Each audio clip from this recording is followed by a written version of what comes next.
Assalomu alaykum, hurmatli foydalanuvchilar. Yana men Muhammad Nursaidov. O'tgan darsda algoritmlarga kirish mavzusini o'tgandik. Juda sodda qilib tushuntirdim. Bugun darslarni davom etamiz. Bugungi mavzuyimiz algoritmlar samaradorligini baholash, priori tahlil va posteriori testlash deb nomlanadi.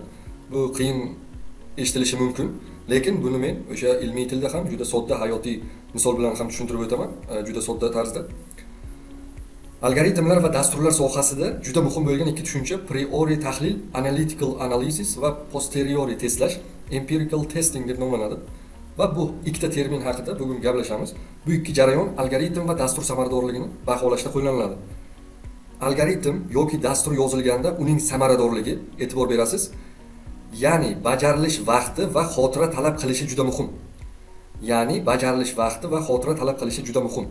Samaradorlikni baholashning ikki asosiy yo'li mavjud. Priori tahlil va posteriori testlash, ya'ni empirical testing, analytical analysis deb nomlanadi. Demak, priori tahlil, ya'ni analytical analysis bu nima? Priori tahlil bu algoritmni matematik yoki nazariy asosda o'rganish jarayoni. Bu jarayonda algoritm qanday ishlashini oldindan bashorat qilamiz. Algoritm qaysi qadamlarni bajarishini, qancha vaqt va xotira talab qilishini funksiyalar yordamida ifodalaymiz. Nima uchun kerak? Algoritmni kodlamasdan oldin uning samaradorligini bilish, murakkab algoritmlar orasidan samaralirog'ini tanlash, algoritmni optimallashtirish uchun ko'rsatma olish. Masalan, sizda algoritm bor, siz uni dasturga yozmadingiz, faqat algoritmni o'rganyapsiz. Priori tahlil orqali uning samaradorligini baholaymiz. Priori tahlilda nimalar o'lchanadi? Vaqt murakkabligi, ya'ni time complexity, algoritm bajarilishi uchun qancha vaqt sarflaydi? Bu ko'pincha TN tarzda ifodalanadi. Bu yerda n kirish ma'lumotlari o'lchami. Keyingisi xotira murakkabligi, ya'ni space complexity, algoritm ishlashi uchun qancha xotira kerak bo'ladi? Bu SN tarzda ifodalanadi. Bu yerda yana n kirish ma'lumotlar o'lchami. Bu murakkabliklar algoritmning kirish ma'lumotlari o'lchamiga bog'liq holda matematik funksiyalar orqali ifodalanadi. Endi keyingi termin, ya'ni posteriori testlash, ya'ni empirical testing. Birinchi dastur kodini yozamiz. Bunda dasturni to'liq ishlab chiqish va tayyorlash jarayoni kiradi.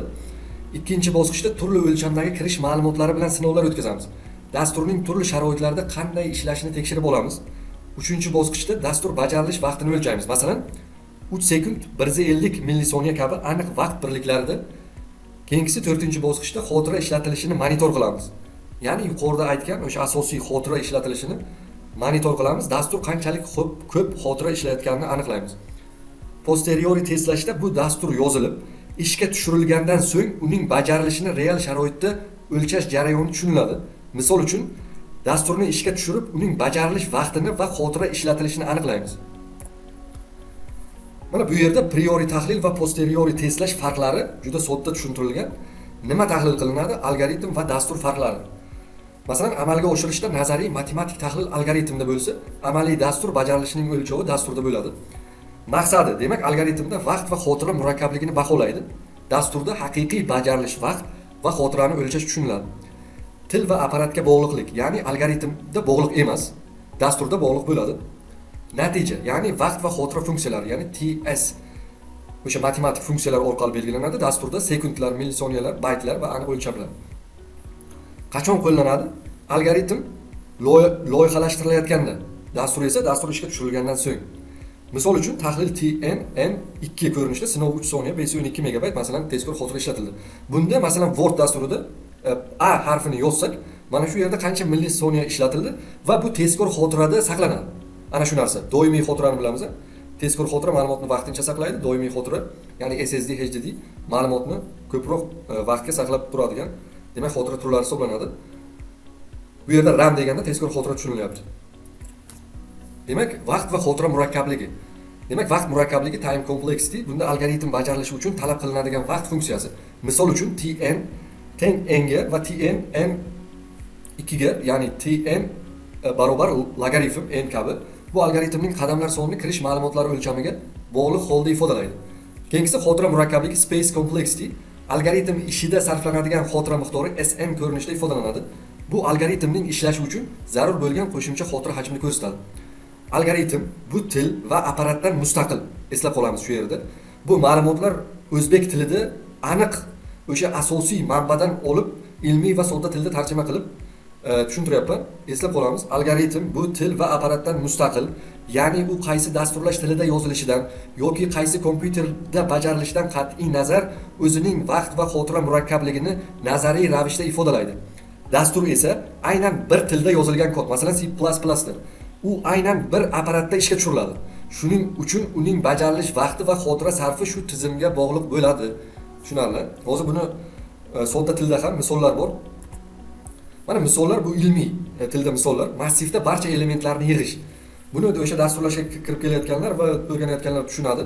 Demak, algoritm o'sha summani nolga tenglashtirib olsa, har bir elementni o'qib sumga qo'shish va sumni chiqarish. Bu algoritm ketma-ketligi. Bunda priori tahlilda vaqt murakkabligi, ya'ni Tn barobar n massiv o'lchamiga bog'liq, xotira murakkabligi Sn barobar 1. Qo'shimcha joy faqat bitta o'zgaruvchi uchun. Posteriori testlashda dastur bajarilishi yarim sekund davom etdi. Demak, yuqoridagi algoritm testlashda dastur bajarilishi yarim sekund vaqt oldi, xotira ishlatilishi 1 megabayt bo'ldi. Ya'ni RAM, tezkor xotirada. Bu misol priori tahlilning nazariy bashoratlari va posteriori testlashning amaliy natijalari qanday farqlanishini ko'rsatadi. Mana bu yerda dehqoncha sodda misollar bilan tushuntirganman. Birinchisi nonvoyga borish, ya'ni priori tahlil va posteriori testlashda farqini tushunib olamiz shu yerda.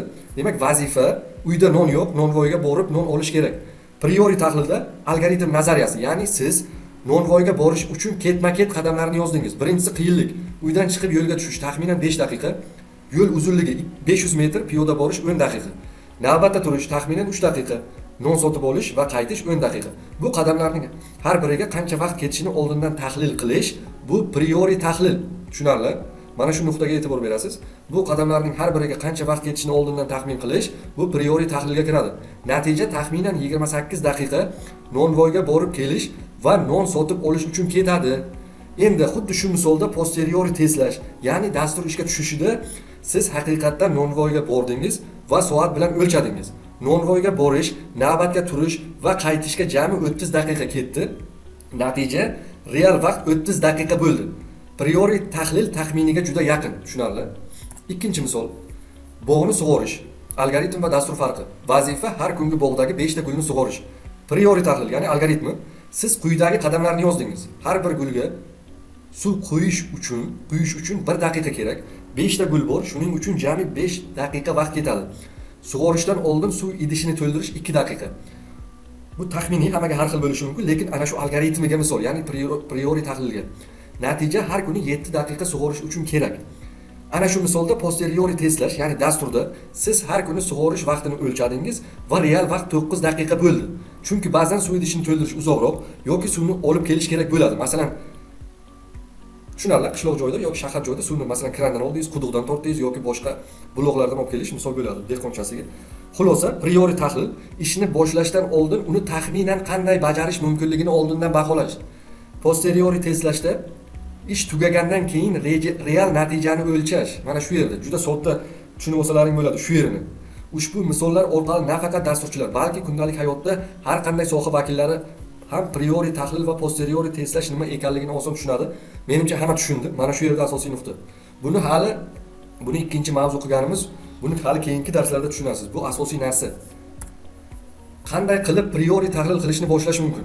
Algoritmni yozing va chizing. Algoritmning mantiqiy tuzilishini aniq tasvirlash. Xuddi boyagi misollarni ko'z oldingizga keltirasiz. Har bir qadam uchun qancha vaqt ketishini taxmin qiling. Boyagi misollar. Har bir operatsiyaning hisoblash xarajatlarini baholash. Endi bu yerda o'sha ishga qarab yuqori ko'rsatkichda ma'lumotlar ko'payadi. Shunga qarab o'sha tahlil qilish mumkin. O'lchovlar enga bog'liq vaqtni belgilang.